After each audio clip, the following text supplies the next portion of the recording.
Israel is essential to the security of Jews worldwide. America has never flinched from its commitment to the state of Israel. America and Israel have a special friendship. I gotta be careful the way I say this. They're gonna try to ethnically cleanse Gaza. They're talking about basically removing 2.5 million people from there, okay? There are some serious questions here, Patrick. What's your reaction to seeing those photos? Horrific. Last week, they even went to a point further than starvation called famine, worst food hunger you can get into. Wow. Highest number of child amputees worldwide? I mean, it's just sickening that we're doing this to kids. What crime did they commit? We gave Netanyahu a blank check. Would it be your impression that many of our politicians are under Israeli influence? That's such a mild way to put it. Mainstream media is been taken over by extremist groups. Most of what you see is either AI or footage used from Syria. The IDF commanders we spoke to said they are the most ethical army in the world, they're the most precise. That's complete bullshit. I do know that Hamas would have their weapons depots under hospitals. There's a reason that Hamas operates out of schools and hospitals. With Israel being questioned now more than ever, I went to Washington, D.C. to investigate the claim of whether Israel is our greatest ally and looked in particular into the influence of AIPAC, the American Israel Public Affairs Committee, on our elected officials. And we also examined the war in Gaza, asking whether Israel truly lives up to its claim as the world's most ethical army, or whether we are witnessing serious human rights violations funded in part by our U.S. tax dollars. To look into this, I spoke with U.S. senators like Ron Johnson and Rand Paul, with IDF soldiers, a Jewish woman turned anti-Zionist, and one of the greatest conspiracy researchers of our era, Ian Carroll. I asked the questions that are scary to ask, and I do so as a proud American. Let's get to it.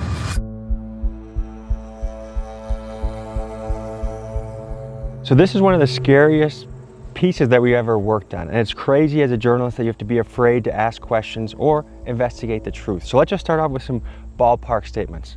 I'm not anti-Semitic. I hope all Israelis and Jewish people around the world are happy, healthy, and thriving, as I do for other people as well. It's possible that I'm going to be called anti-Semitic from doing this video, and that's not true. I don't hate anybody. There's not one person in this world I hate, and you can't tell me I do. What is the point of having a platform if you're not going to do something that's absolutely necessary, which I believe this is? So what we're going to do is use very American principles, which is questioning the narrative, questioning our government, and questioning foreign governments. We're allowed to do that. People have died for that right, and people will continue to die to fight for that right. So this is to freedom of speech. This is to investigation. Now, folks, let's jump into the video.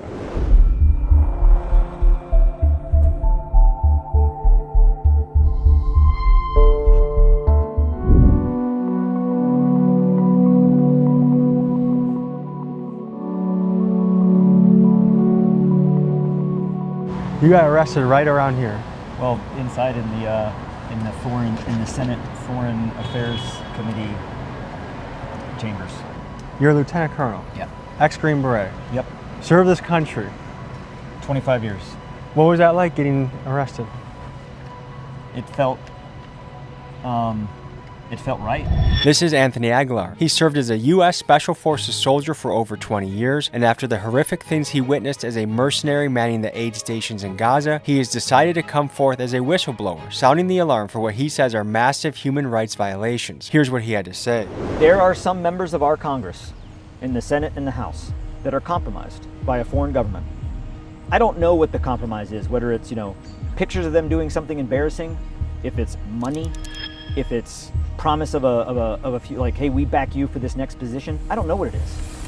Folks, the Israel-Palestine conflict stretches back generations, but for today's episode, we will be focusing on the past 2 years. Let's rewind back to October 7th, 2023, when Hamas executed what's widely regarded as the worst terrorist attack in Israeli history. A coordinated operation used rocket barrages, motorized armed paragliders, and foot soldiers that swept through Israel, killing approximately 1,200 Israelis and taking around 250 hostage. Similar to how Americans responded to 9/11, Israel reacted to the horrific carnage by mounting a full-scale military operation with their main objectives being to rescue Israeli hostages, eliminate Hamas military and leadership, and prevent Hamas from ever again being able to threaten Israel. As of late, some people have begun questioning the Israeli official narrative of October 7th. Was there a stand-down order? According to IDF testimony from the Knesset, the legislative body of Israel, IDF soldiers claim they were told to stand down from patrol on the morning of the attack. Adding fuel to the controversy, Netanyahu's right-wing coalition voted against having a state-run inquiry into October 7th, despite polls reporting that roughly 70% of Israelis wanted one. That has helped spark conspiracy theories suggesting Israeli intelligence may have had prior knowledge of the attack. After all, Mossad is widely regarded as the best intelligence agency on the planet, and the level of surveillance they had over Gaza is incredible. Are there IDF soldiers that are purposely targeting civilians and just kind of willy-nilly shooting people? So willy-nilly shooting, yes. The IDF utilize machine gun fire, shooting machine guns, shooting bullets at people to control the crowd. An Israeli newspaper report saying that soldiers were ordered to shoot at unarmed civilians waiting for food aid in Gaza. I experienced that with a young boy named Amir in distribution site number 3. And this young boy, without shoes, who had walked 10 to 12 kilometers, and when he came up and he got meager scraps from the ground, not a box of food, not a meal, he came and thanked us. He and others were killed. The Gaza Humanitarian Foundation has come forward with a press release last week where they showed, oh, this young boy that Mr. Aguilar said he saw on this date, we scoured the earth and we found him, and here he is. The boy that they featured in that is not the boy that I saw on the 28th of May. So it's propaganda. It is propaganda. They are lying. Now, GHF, the organization running the aid station that Anthony worked with, came out with a statement refuting Anthony's testimony by poking holes in at least one aspect of his story. They say the kid that Anthony claimed had died, a little 8-year-old boy named Abdul, is actually alive and well, and they have video proof of it, and therefore we should believe none of Anthony's testimony. However, let's also share Anthony's side of the story. He would make the case that unfortunately the lead reporter investigating whether the kid was actually alive or not, Mohammed Salama, was killed in an airstrike by the IDF when the Nasser hospital was bombed live on camera multiple times. This horrific bombing of one of the last functioning hospitals in Gaza showed aid workers and journalists being killed. When asked about this, both our politicians and IDF soldier contacts maintained that the aid workers and journalists were Hamas. Here's the footage of the men who died in the airstrikes. Tell me in the comments if you think they are Hamas.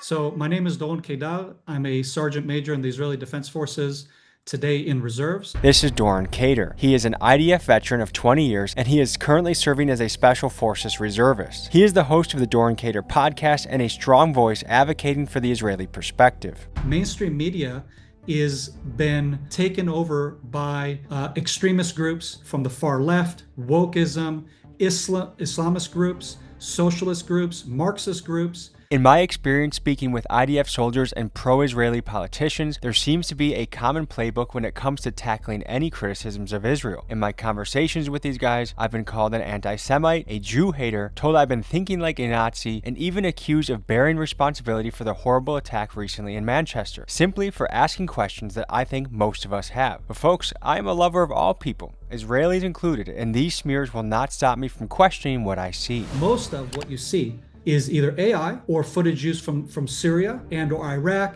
and or other countries. What do you think the true number of dead civilians is? That is probably looking more at maybe 20%, maybe 30%. By war standards, it's still pretty darn high, right? No, the opposite. What they will tell you is that Israel's ratio for civilian to combatant is actually much lower than the war in Afghanistan and Iraq. Basically, our ratio has been 1 combatant to maybe 2 civilians. The case Doron is making here is that the numbers out there that were allegedly leaked within Israel are actually false, and the civilian casualty rates are not so horrible, and that these numbers are fabricated by woke/Hamas-influenced media. So we sat down with Dr. Aziz Rahman, a man in Milwaukee that actually volunteered at Nasser Hospital in Gaza for 2 weeks, and we hear what he saw boots on the ground. Dr. Aziz Rahman, I practice here in Wisconsin. Yeah, I was in June 2025. I was in Gaza at Nasser Hospital, which is in Khan Yunis, which is in the south of Gaza. I probably saw thousands of patients. I probably treated hundreds of patients. I actually did surgeries myself on maybe 50 to 75 patients. The IDF commanders we spoke to said they are the most ethical army in the world. They're the most precise, that the minimal amount of civilian casualties are being expended with them. What would you say to that? That's complete bullshit.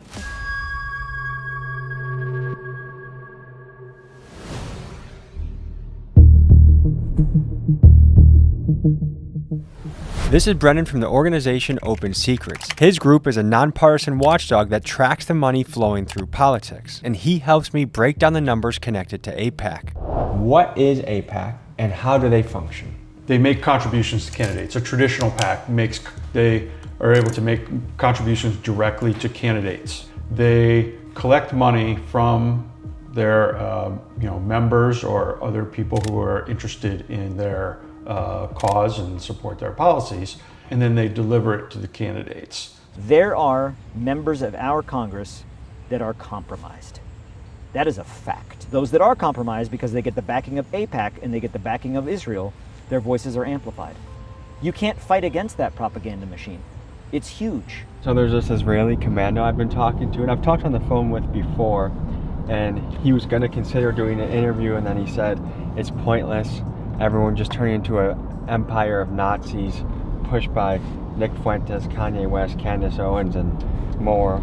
The first problem is that every American moron retard wants to talk about, and I even say this to people, it's always, oh, you're taking my tax money. Shut the f up, dude. You don't know where the f your tax money is. You wouldn't even know where your tax money is, where you don't even read any of the bills.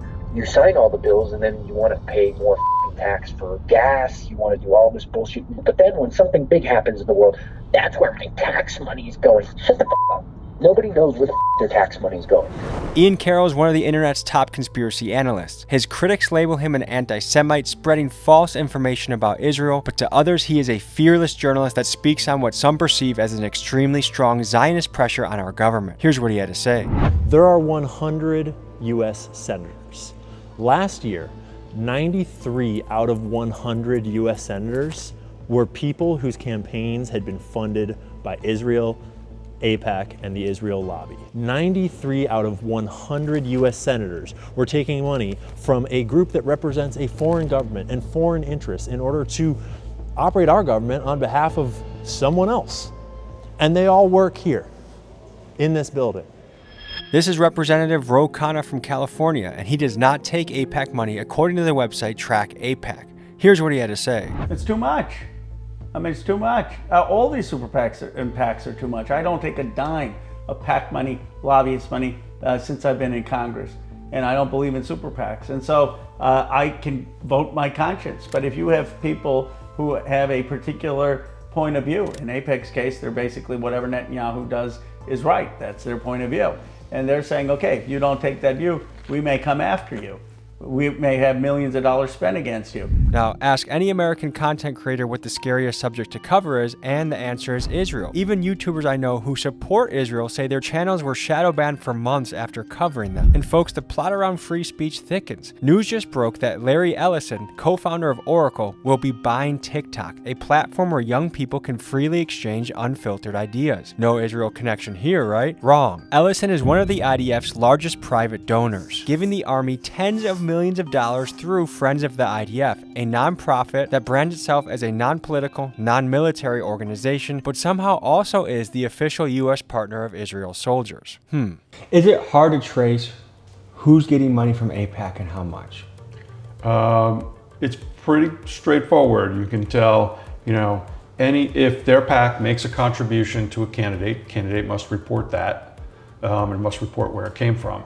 Can we see some of the numbers, like to what level AIPAC is funding our politicians? AIPAC would fall under a what we call ideology single issue. So these are, groups that are focused in on particular issues. So this is the top contributors for 2023, 2024. Yes. So it's fair to say that actually the left was much more heavily funded across the board, and that if you break it down further to AIPAC, it was about, 25 million to the Democrats and about 17 million to the Republicans.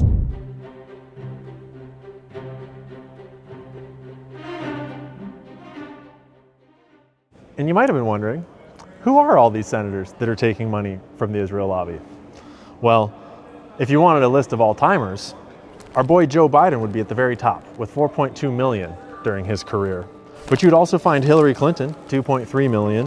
You'd find Kamala Harris, 2.3 million. You might think, oh, Trump's not on there. No, that's just because he was never a senator. So you'd have to go to a different webpage to find that number. So would someone like Miriam Adelson appear on a list like this? Yes. I'm curious what her figures are, because I've seen that it reported allegedly that between 100 million and 200 million plus to Trump from the Adelson family. She was, in 2024, she was the number 3 donor, behind Musk and Mellon.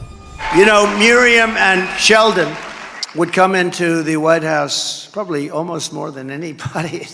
The Adelsons are some of the wealthiest Jewish billionaires in the world. Now it is the Adelson, it's just Miriam. Her husband Sheldon died. They have a long, wealthy relationship with Donald Trump, a very long and wealthy relationship with Benjamin Netanyahu, as well as with anyone and everyone else that is associated with the Zionist project and Jewish causes. This is Representative Nancy Mace of South Carolina, and according to Track AIPAC, she has taken about $130,000 from AIPAC linked groups. Here's what she had to say.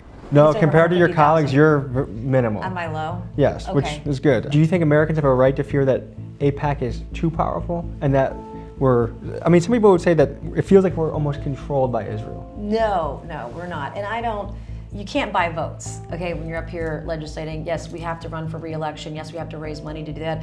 I've never gotten pressured by AIPAC. I've never said, hey, you have to do this. And I've never...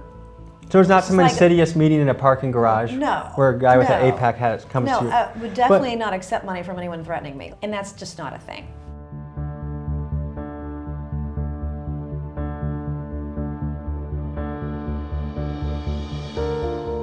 Mr. Johnson, Tom. Hey, Tom, nice to meet you. Good to meet you. Thanks for seeing us. Certainly. Rep Hank Johnson is my handle, by the way. At Rep Hank Johnson. First guy to do the good plug, so check him out, guys. Yeah, check it out. This is Representative Hank Johnson from Georgia, and he does not take AIPAC money according to the website Track AIPAC. Here's what he had to say.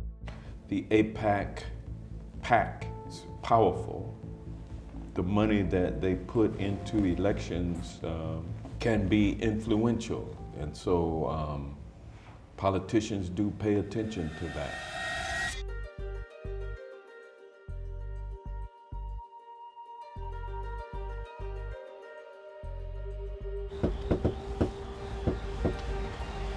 Hey there. Hello. How are you? Come on in. Good. How you doing? Good. Nice to meet you. Tommy. Tommy. How are you? Nice to meet you, Medea. Medea Benjamin is a Jewish woman who has been to Israel and once considered herself proud of Israel until her conscience forced her to stand against it. She's the leader of activist group Code Pink, and she's made it her mission to call out U.S. politicians for taking AIPAC money and enabling the destruction in Gaza. Here's what she had to say. Would it be your impression that many of our politicians are under Israeli influence? That's such a mild way to put it. I mean, they are bought off by AIPAC, and that's not even the most important part. The most important part is they're scared to death of AIPAC.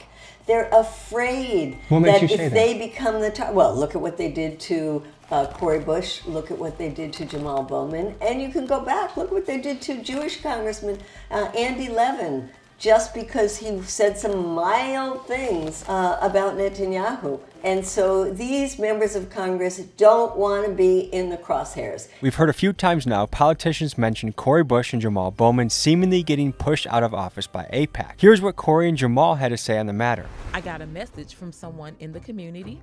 AIPAC said to tell you that they know you're not going to change your stance. They just want you to be silent. They are very strategic and very unapologetic. Now let's break this down by highlighting Jamal's story. During his 2020 term, he was critical of Israel, calling what they were doing in Gaza a genocide and being one of the first politicians to demand a ceasefire. So when he ran for re-election in 2024, AIPAC-related PACs spent a record-setting $14 million to fund a challenger to unseat him. For comparison, his 2020 opponent spent under $2 million, meaning that AIPAC poured more than 8 times that amount to defeat him in 2024. It was the same story with Cori Bush when she also called the war in Gaza a genocide. An AIPAC ally spent $8 million against her, and she lost. So it seems AIPAC has real power to force out politicians they don't like. And when it appears to be lose your job or listen to AIPAC, allegedly, it's easy to see why politicians fall in line. And so they either put their head down or they're more even brazen to say, yes, I'll go with AIPAC on a trip to Israel this recess instead of being with my constituents. Recently in the news, I've been bombarded by stories of U.S. politicians visiting Israel. I've even heard New York mayoral candidates tripping over themselves to say how often they visit or want to visit Israel. I would visit the Holy Land. I would go to Israel. Yeah, I'd make my 4th trip to Israel. These seemed a bit odd, and it made me wonder, are U.S. politicians visiting Israel an unusual amount? So we looked at the numbers. A 2024 study by the University of Maryland found that over 25% of all congressional trips were to Israel. And from 2011 to 2016, congressional members took 1,400 trips to Israel, which for comparison in the same time period, there were 88 to the UK and 154 trips to Japan, which are other countries that we also consider to be our greatest allies. And for Americans in the last couple weeks questioning whether their politicians are controlled by Israel, the news of a 250-person delegation to Israel could not have been worse timing. So does this mean that AIPAC simply outplays every other lobby in Washington, D.C. and should be celebrated for being effective? Or are we looking at something far more dangerous, which would be a foreign influence shaping American policy from the inside? Is it that bad? Yes, and it's bigger than AIPAC. A lot of times, there's a couple of arguments that get thrown around here to the uninformed. And one is that Israel is not even the biggest lobby. There's all these other nations that are bigger foreign lobbies than Israel. And it's because Israel's not a foreign lobby because they're not registered. Every other nation has to register their foreign lobby as a foreign lobbying group. And that's how it should be, because that way we have much higher standards for disclosure of where the money's coming from if you're a registered foreign agent. And you can actually look into the history of when AIPAC decided not to register. And it was right when John F. Kennedy got shot in the head. And you can actually go and read the original letters themselves of Kennedy's administration messaging. At the time, it was called the World Zionist Congress. And they were saying, you got to register, you're a foreign agent, here's it, and they send the paperwork. And they sent the paperwork over the month before JFK got shot. Why is it not registered as a foreign entity? The rules have been made easier for countries like that we consider to be allies. There are also a lot of people that are dual citizenship, so people think of Israel in a different way. There are a lot of American citizens who are also Israeli citizens. Well, they're American citizens. So, I mean, if you're an American citizen and you're articulating a point of view, that's your right. So I'm not of the view that these people are not American citizens. They're doing everything legally. They're American citizens. They're lobbying for their interests. They're lobbying for the Netanyahu government's interests because they think that's what benefits America, and they're paying millions of dollars, which under Citizens United is legal. The problem is why we have a political system that has that being legal, and why don't we have more people with the courage to say, I don't care, because if the people are on my side, it's not going to matter. Can you guess where this is? It looks like the Middle East, but no? Gaza. Gaza, wow. Pretty bombed to oblivion. Yeah, it's very sad. What's your reaction to seeing those photos? Horrific.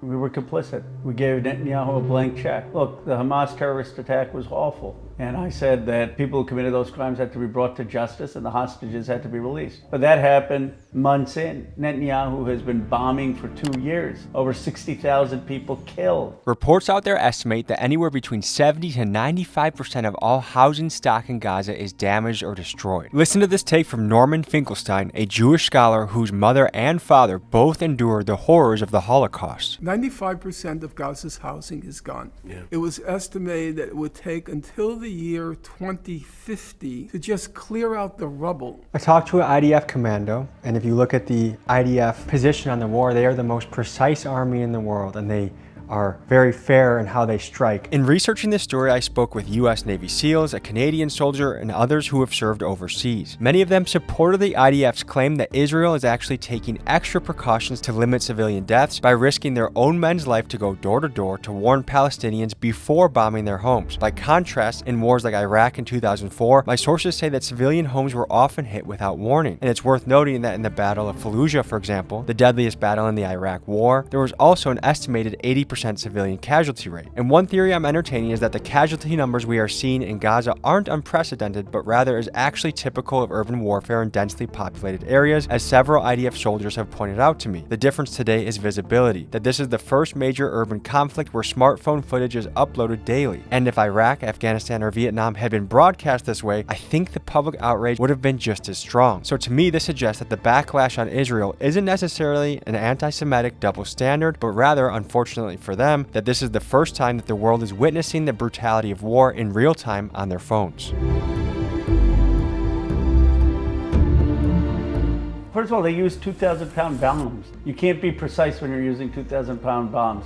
Gaza is densely packed. This is just bombing of a city. Even in this first picture, what I would call the good days, where there's still buildings standing. Let's just start with one of the reports that's come out in the last few months with 83% civilian casualty rates. What would you say? Are those numbers accurate? They're not accurate, and I'll tell you why.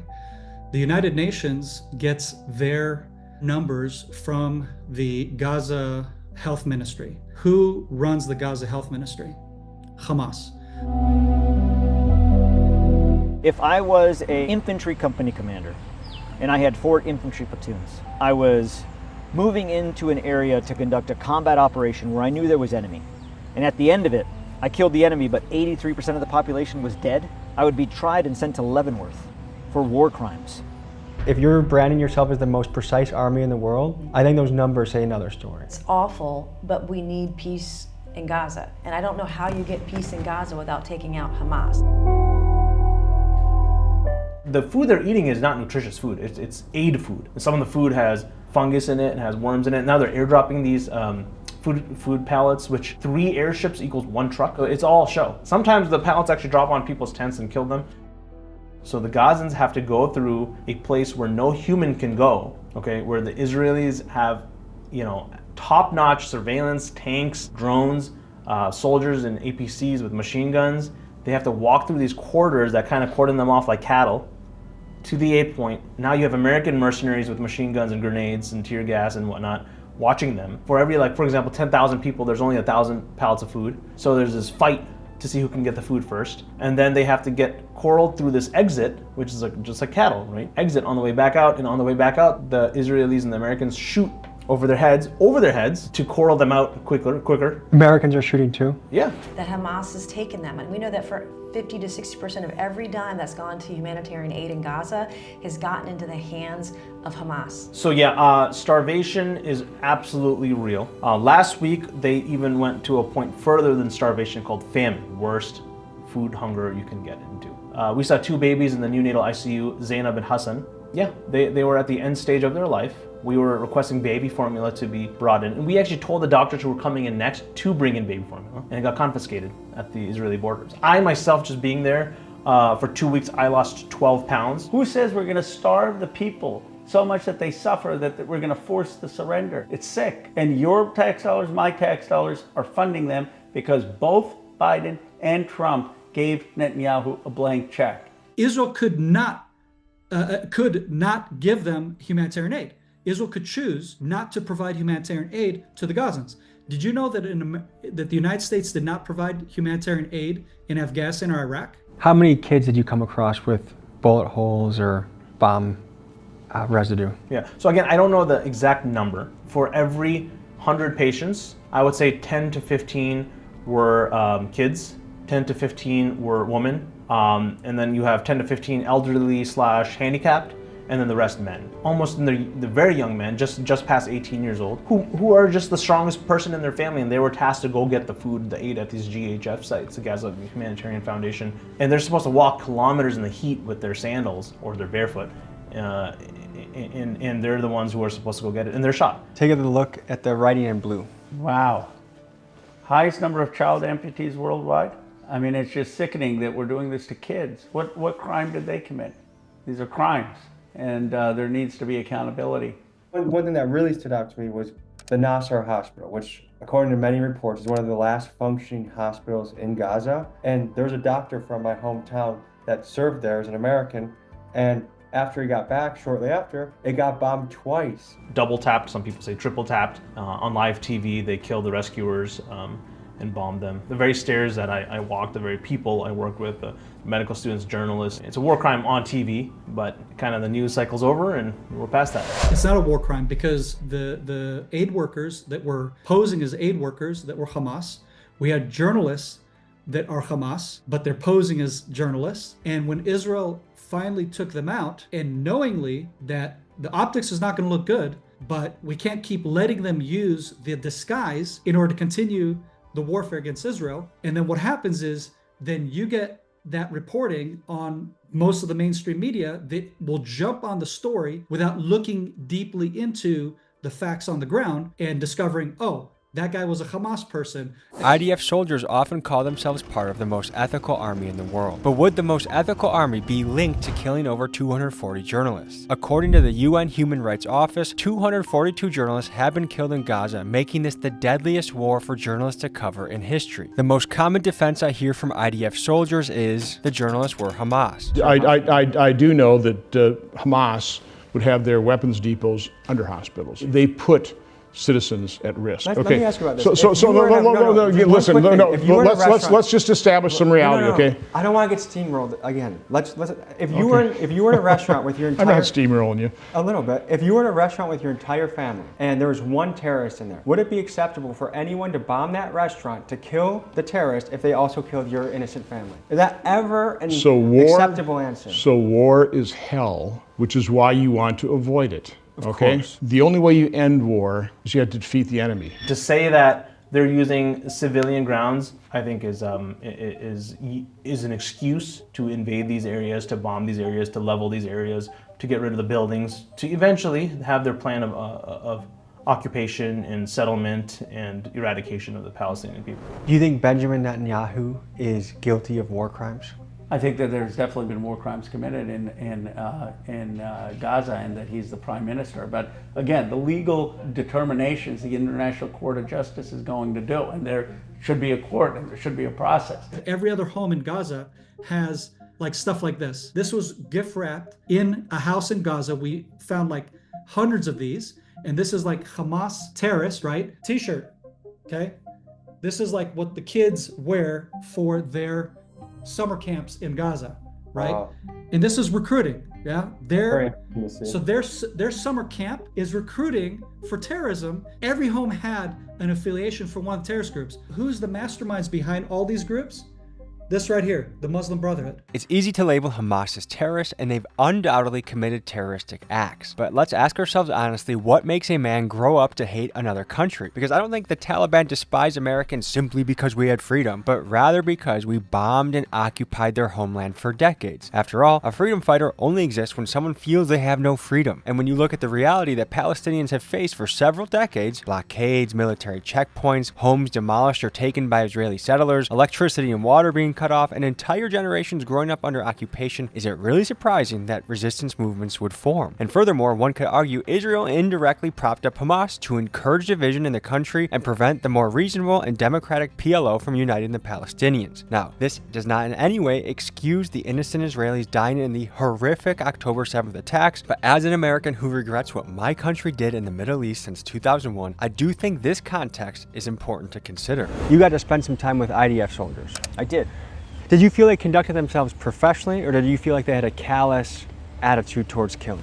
I felt they had a very, I would call it an inhumane approach to killing. When I first got into Gaza on the 24th of May, I was at site number 1, and an IDF infantry squad was moving past the area. He was like, hey, and he spoke in a Boston accent. I was like, oh, you're Israeli? And he was like, oh, I'm from Boston, I'm here serving in the IDF. An American serving in the IDF. And he was like, oh, you're part of the new American food thing? And I was like, yeah. And he was like, why are you feeding our enemies?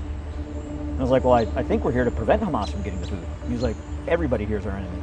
What Anthony is pointing out is a little unsettling. There are Americans, not dual citizens, who go to Israel to serve in the IDF. I've personally spoken with 3 of them. And folks, to be precise, these guys are not acting as paid mercenaries. They are enlisting as soldiers in the IDF. Now, I can understand a Jewish American having a profound emotional tie to Israel, a nation central to their heritage, faith, and identity. But let's flip the perspective. Imagine Americans taking leave from their jobs in Boston or California, traveling to China to become Chinese soldiers and fight under the Chinese flag for a few weeks, then returning returning home to resume their American lives. Would that strike you as odd? To me, it raises serious questions. Like, if these Americans are willing to fight for Israel, but not in the United States military, where does their loyalty truly lie? Because a lot of people are saying we're committing genocide, right? Fact check.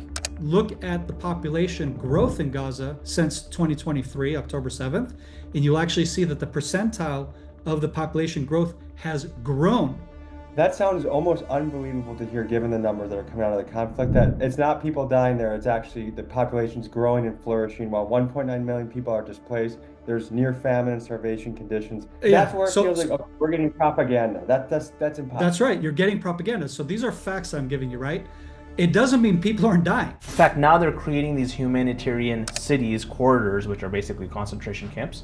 And they want to eventually get everyone from the north of Gaza down south to Rafah into these camps where they can come in, but they cannot leave unless they voluntarily emigrate to a different country. And by the way, a refugee camp was just recently bombed as well. Yeah. When you look at that in terms of, okay, what is a concentration camp? Well, when you take a population away from where they live, and you take the population away from where they live in the whole country, and you concentrate the entire population into one area, onto one camp, that is a concentration camp. How much are you risking right now by coming out and speaking about this? Everything. My reputation, my health, my safety, my future, everything that I worked for 25 years in uniform, to the reputation that I built in terms of being a patriot. Why do you think the world is allowing this to happen? Complacency. I'm not saying Israel hasn't made any mistakes, okay? Because that's the other thing that people don't understand. In More warfare, journalists have died covering Israel, covering this war, than in any modern conflict. Has your feed been flooded by videos? A girl carrying a bucket, bomb. Hospital, bomb. Yes. Aid station, hit by an IDF truck. All those kind of things. Yeah. When we ask people on the Israeli IDF side, they say that's Hollywood, that's fake. Well, they're just wrong. I mean, I'm not going to defend every single video because then they're going to put up one video that actually was fake. Pallywood, it's a funny concept, and it's very creative. But I was there for 2 weeks, and hundreds of other physicians, surgeons, pediatricians, nurses, healthcare workers, aid workers from the West, from America, from the UK, from Australia, from Germany were there. And to say we are all liars and it's all Pallywood and we are part of that Pallywood is just obscene.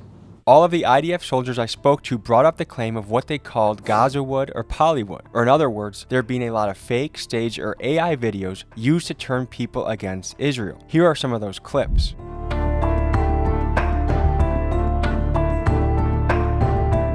And after seeing some of these videos, I do agree something feels staged or off. However, most would argue, as with any war, propaganda is used by both sides, and this still does not negate the hundreds of real and horrible videos we've all seen circulating our feeds where refugee camps and children are getting blown up, entire cities appear to be bombed out, and the countless other examples of humanitarian carnage.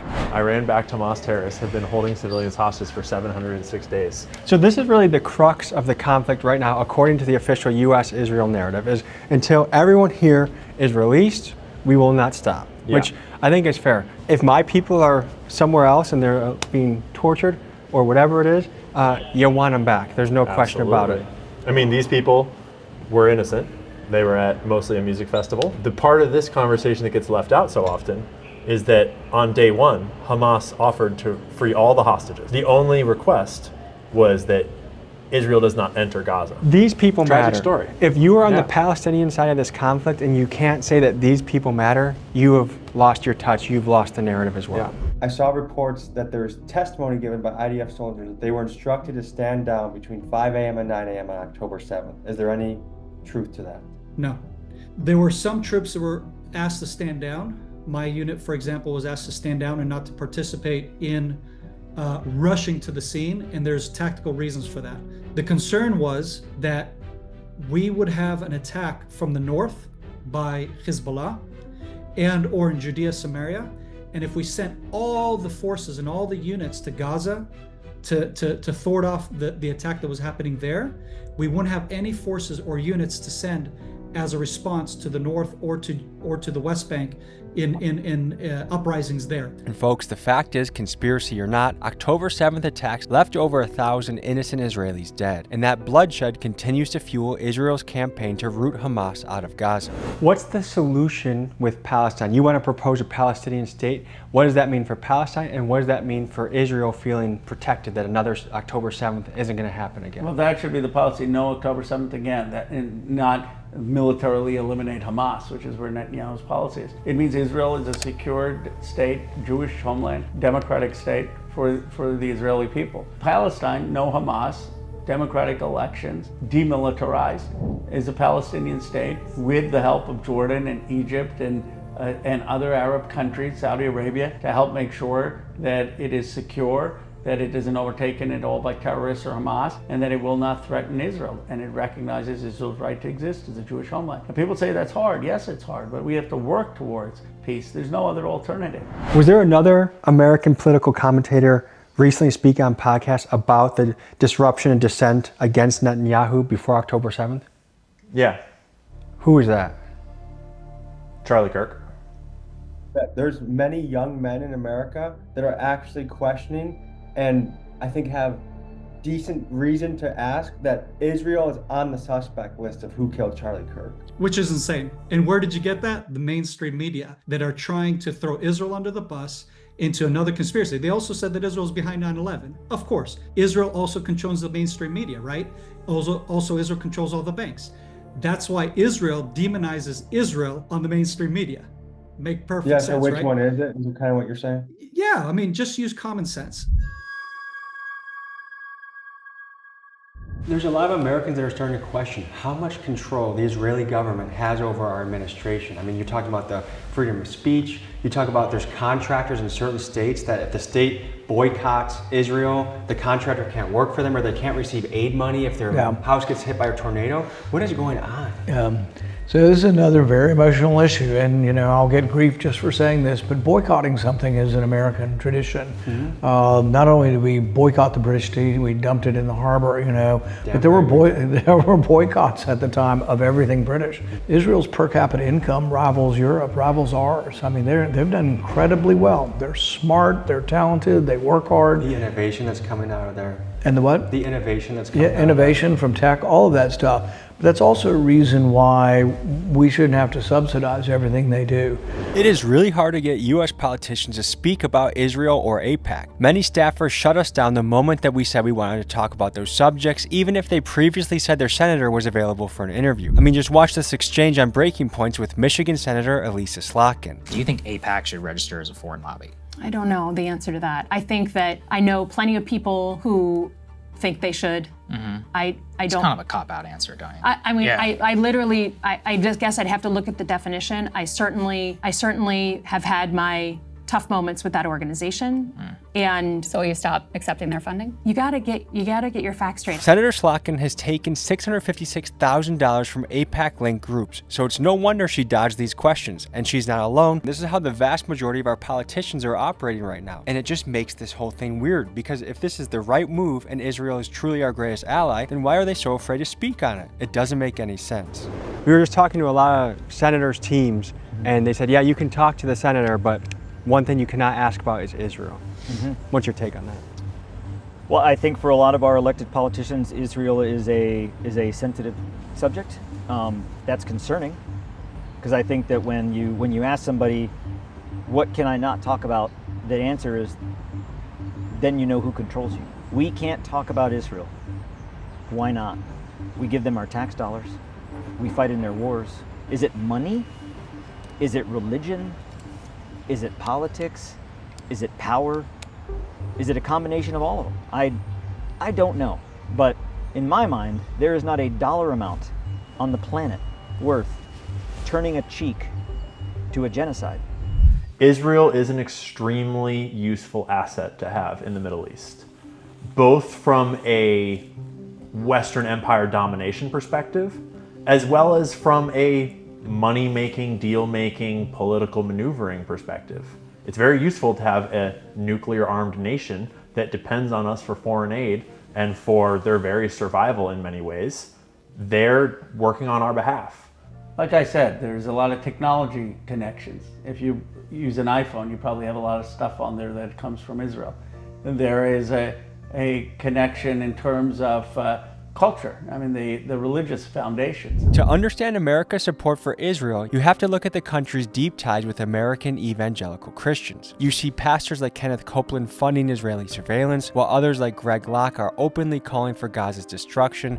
Israel should make the Gaza Strip a parking lot by this time next week. It's evident that many on the Christian right fiercely defend Israel, and it's worth asking why. One theory is because evangelicals interpret biblical prophecy to mean Israel's survival is directly tied to the second coming of Christ. They take verses like Genesis 12:3, Ezekiel 37, and Revelation 16 to generally conclude that the end times will be centered around a battle for Jerusalem. So for many of these evangelicals, supporting Israel is not just a political stance, but it is a way of aligning with what they believe is God's unfolding plan for history. Every president in recent memory, from Obama to Bush to Trump to Clinton, says Israel is our greatest ally. Why do you think they say that? Israel has been a staunch ally in the Middle East. They continue to be that way. But what has happened with the state of Israel is it has come under the control of a right-wing extremist who's not interested in peace. And that has led this country to where it is now committing genocide. Are they our asset, or are we theirs, or a combination? Isn't that the question? The Zionists would say that it's a partnership, right? The Zionists would say that we love Israel and Israel loves us and we support each other and we both promote Western values and we're both, he's the only democracy in the Middle East, right? Sort of. Assets are relationships based on manipulation, coercion, control, inherently.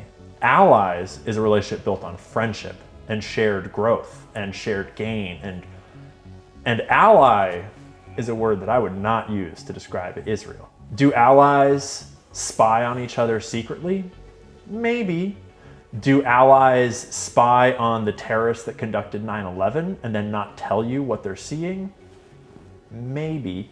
Do allies send Jeffrey Epstein into the White House 17 times to apparently develop a relationship with the President of the United States and then probably blackmail him? Definitely not. And let's just say we do want to be allies with Israel. Are we not able to hold them to standards that we should hold every other country to for war? Yeah, war is ugly, I get that. And you got to take out what they view as the bad guy, the militants. Okay, if you were taking them out specifically.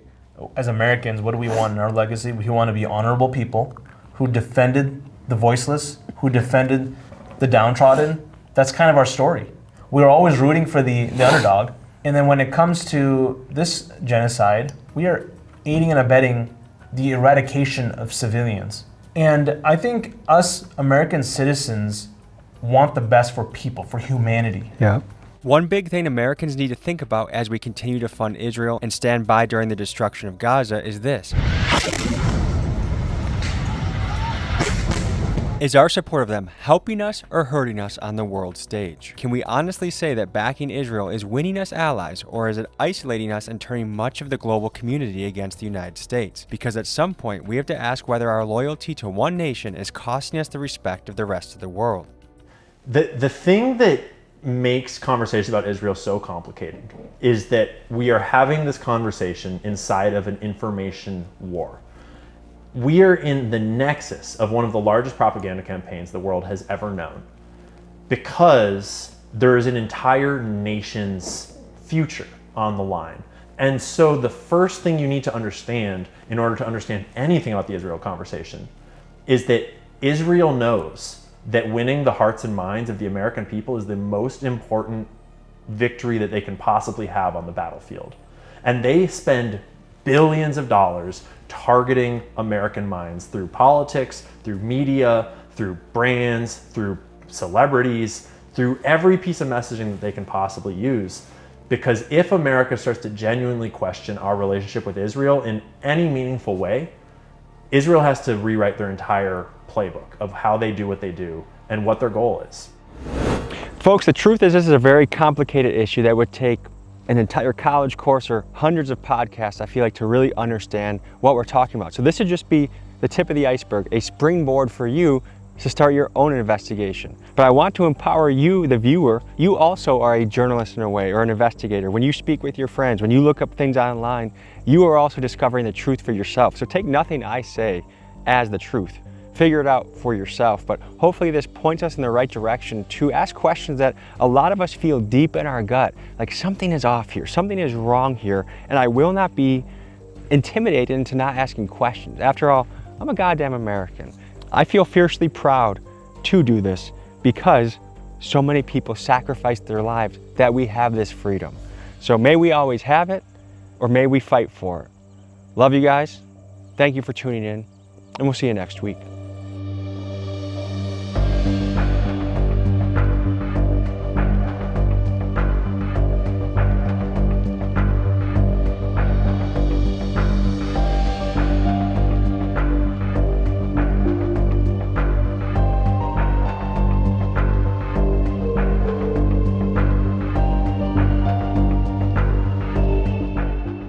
Folks, hope you enjoyed this episode. You want to watch another? Here. You want to subscribe? Over here. See you next week.